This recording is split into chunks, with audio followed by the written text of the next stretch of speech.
Hi everyone, I am Megan and welcome back and thanks for coming to help me celebrate 16 years as of yesterday that I've been growing my locks. It's been absolutely incredible. I love them so much, and so today in this video I'm just going to be chatting with you about my lock journey and just kind of what it's like to have hair this long and some of the things that I go through.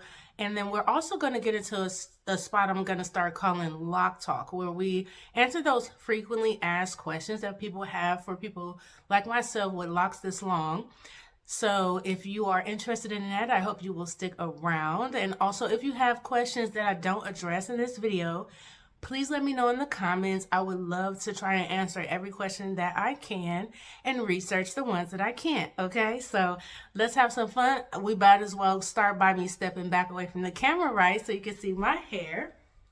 And so here are my beauties, and I just absolutely love them, you guys. Like I said, 16 years, and the longest ones measure out to be 43 inches. I think my shortest one is 38 inches, as me and my honey measured the other day. And you guys, I just love them, love them, love them. They are so long and so beautiful. And is it always easy? No, it's not. But we'll get into that kind of talk in a minute. I'm gonna go get me a chair and we'll get started, okay?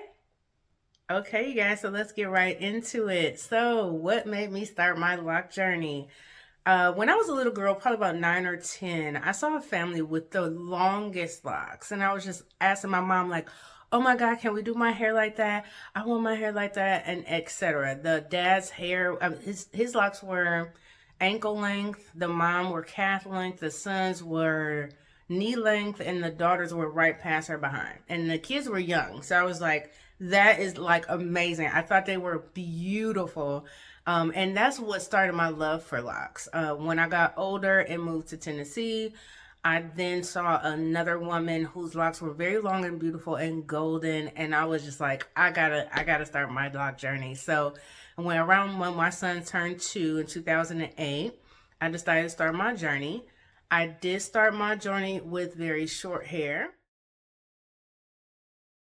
I did a big chop, so my hair was probably about mid-back, but honey, those split ends from that relaxer, honey, we ain't gonna talk about how much I had to cut off to even prepare to start, okay? But I do come from the era of the big chop, so I did cut my hair very short to start my journey. And then once I let them grow out, maybe a month or two, because I just could not wait to start. Then I started them.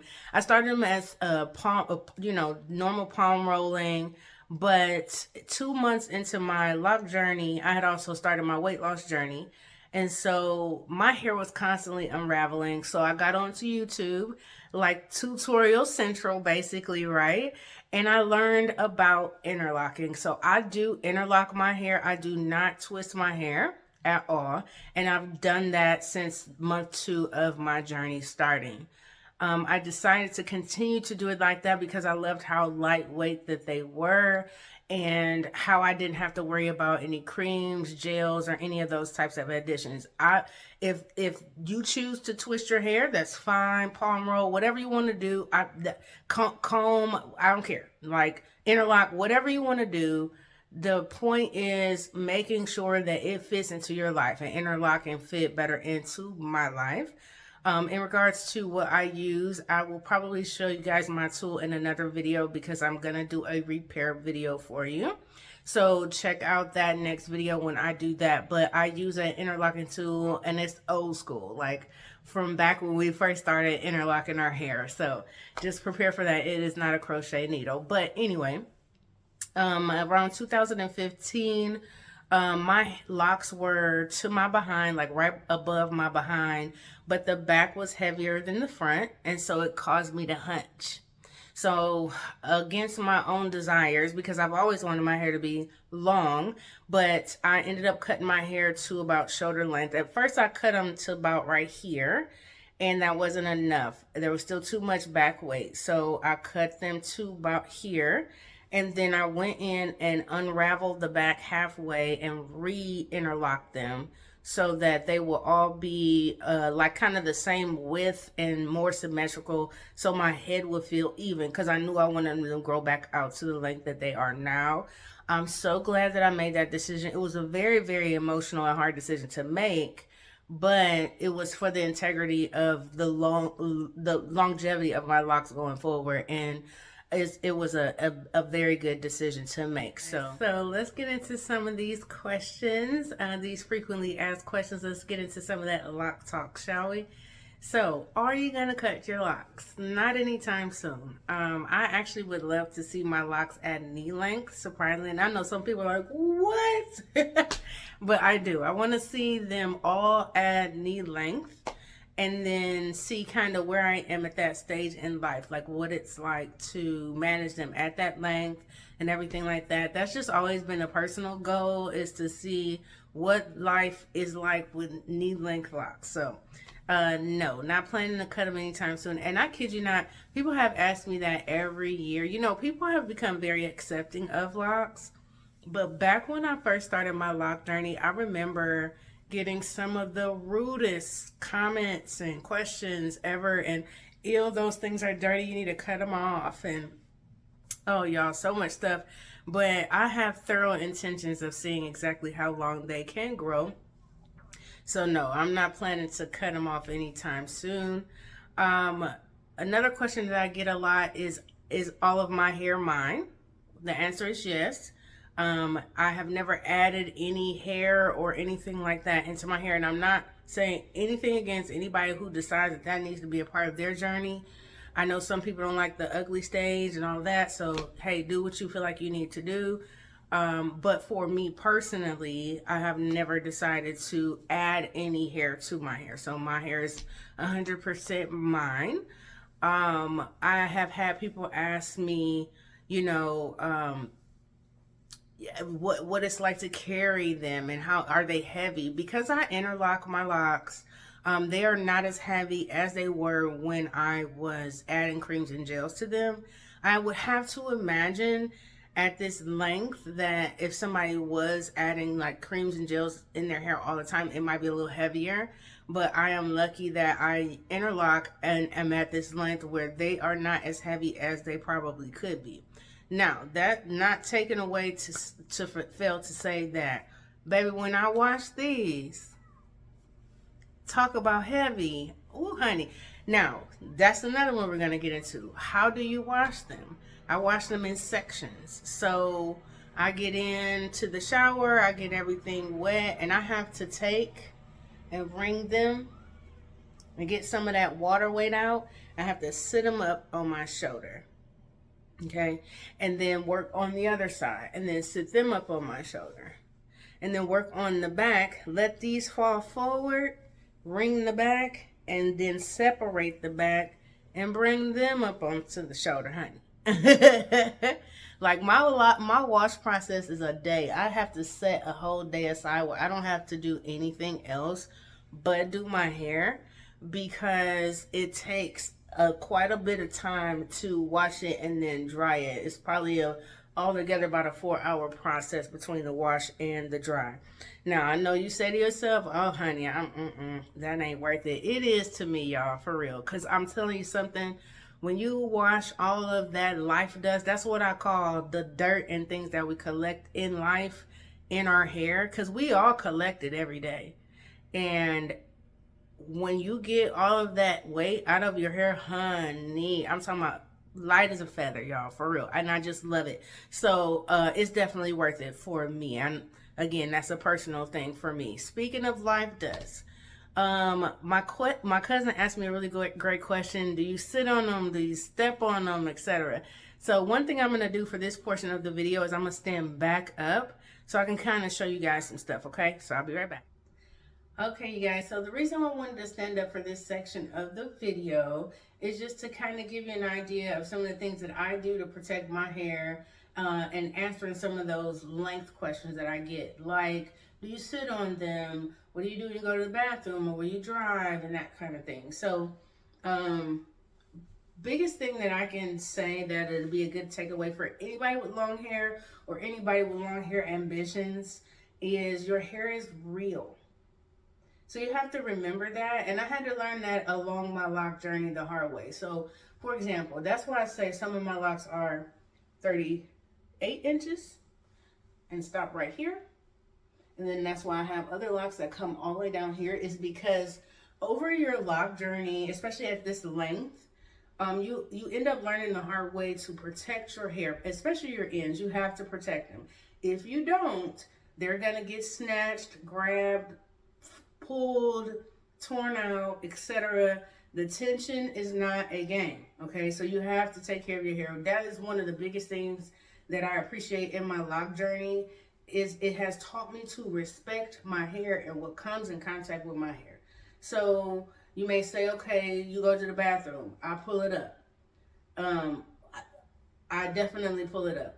When I lay down or sit down, I pull it up. For example, you might see me do something like this and sit them all on one shoulder.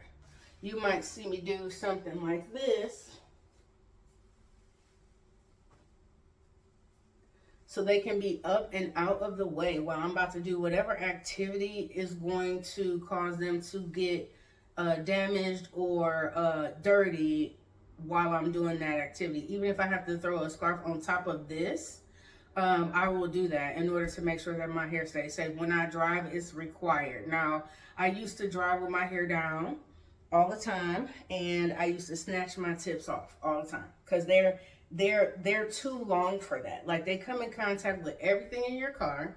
Now, I'm gonna just let you think about what that would be like for a second if your hair was able to come into contact with anything below your seat in your car. Okay, yeah, including getting caught in the door. Yes, they have. So you have to like protect them. And so even though, you know, I might want somebody to, like, I don't know, look in my mirror, look at me at a stoplight and see my hair down, baby, trying to impress somebody is not worth having ripped out locks. It's not. I'm not actually trying to impress anybody except for myself anyway. So protecting my locks while I'm traveling is vital. When I'm bending or stooping, I will usually do something like this and hold them up. I have another one I like to do, especially if I need both hands. I'll cross them over themselves in the back, kind of like just doing that and kind of getting everything in the middle before I bend down. And that is, again, just keeping my hair from coming in contact with things that will damage or break my hair.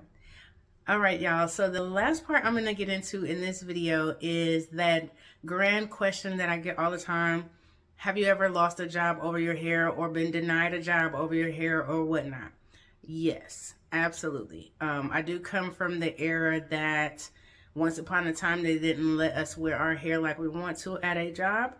And I have been heavily harassed at many jobs about my locks.